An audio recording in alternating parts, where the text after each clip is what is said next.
धार में फरमान ने अमन बनकर पटाई 3 बच्चों की मां। पहचान का खुलासा होते ही महिला के पैरों तले खिसकी जमीन।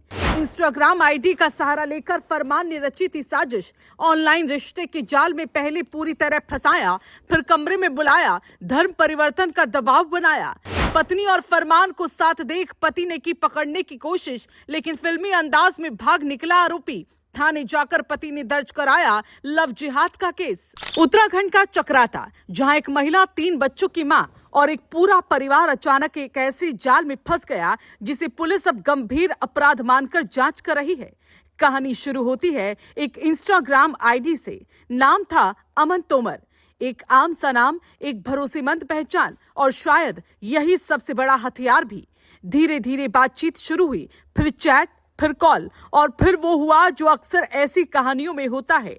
आरोप है कि अमन नाम के पीछे छिपा था फरमान, यानी एक मुसलमान जो हिंदू नाम से पहचान बदलकर लड़की से बात कर रहा था। एक ऐसी पहचान जो शुरुआत में छुपाई गई और जब तक सच्चाई सामने आई तब तक बहुत कुछ बदल चुका था।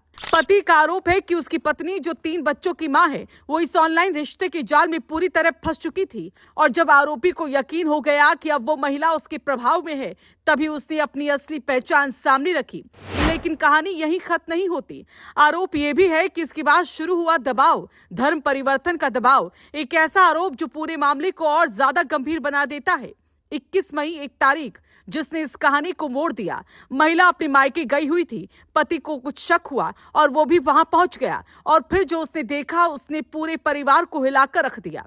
पति का दावा है कि उसने अपनी पत्नी को आरोपी के साथ कमरे में देखा। दरवाजा खटखटाया गया लेकिन दरवाजा नहीं खुला और फिर एक फिल्मी सीन की तरह आरोपी रोशनदान से कूदकर भाग निकला। भागते भागते वो पास की एक गौशाला में छिप गया। लेकिन सवाल यहीं से शुरू होते हैं, आखिर ये रिश्ता कितना आगे बढ़ चुका था? क्या ये सिर्फ ऑनलाइन बातचीत तक सीमित था या फिर हकीकत में कुछ और बड़ा खेल चल रहा था? शिकायत में एक और चौंकाने वाला दावा, आरोपी महिला को देवबंद ले जाने की तैयारी में था, यानी प्लान पहले से तैयार था, लोकेशन तय थी और शायद अगला कदम भी। लेकिन पति के पहुंचने से ये पूरी योजना अधूरी रह गई। अब मामला सिर्फ एक रिश्ते का नहीं रहा। पति का आरोप है कि पकड़े जाने के बाद आरोपी ने गाली गलौज की, मारपीट की और यहां तक कि जान से मारने की धमकी भी दी। और सबसे गंभीर आरोप कि आरोपी ने खुद को प्रभावशाली लोगों और मौलानाओं से जुड़ा बताया, यानी डराने की कोशिश, दबाव बनाने की कोशिश। लेकिन कहानी में एक और बड़ा ट्विस्ट, शिकायत में यह भी कहा गया कि आरोपी पहले भी कई लड़कियों को इसी तरह अपने जाल में फंसा चुका है, यानी कथित लव जिहाद के इस मामले में कई चैप्टर और हैं जिनका खुलासा होना अभी बाकी है।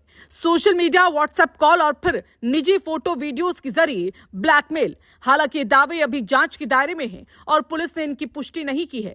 अब बात कानून की। उत्तराखंड पुलिस ने इस मामले को गंभीरता से लेते हुए आरोपी के खिलाफ कई धाराओं में केस दर्ज कर लिया है, जिसमें शामिल है उत्तराखंड धार्मिक स्वतंत्रता अधिनियम, SC/ST एक्ट, मारपीट और धमकी से जुड़ी धाराएं। पुलिस अधिकारी कृष्ण कुमार सिंह के मुताबिक आरोपी की गिरफ्तारी के लिए लगातार दबिश दी जा रही है और पूरे मामले की जांच सौंपी गई है अनुज कुमार को। लेकिन इस पूरे मामले में सबसे बड़ा सवाल, क्या ये सिर्फ एक व्यक्तिगत संबंध था या फिर उसके पीछे कोई बड़ा नेटवर्क, कोई पैटर्न, कोई लव जिहाद वाली साजिश? सोशल मीडिया जहां दोस्ती होती है, प्यार होता है, वहीं अब धोखे और पहचान छिपाने के मामले भी तेजी से बढ़ोतरी में हो रही है। एक फर्जी आईडी, एक नकली नाम और एक असली जिंदगी जो दांव पर लग जाती है। चक्राता की ये कहानी सिर्फ एक परिवार की नहीं है, ये एक चेतावनी है कि डिजिटल दुनिया में हर प्रोफाइल असली नहीं होती, हर नाम सच्चा नहीं होता और हर रिश्ता भरोसे के लायक नहीं होता। फिलहाल सच क्या है, ये तो जांच पूरी होने के बाद ही साफ होगा। इस खबर पर आपकी राय क्या है? क्या ऐसे मामलों में सख्त कानून और निगरानी की जरूरत है? कमेंट करके जरूर बताएं। वीडियो को लाइक करें, शेयर करें।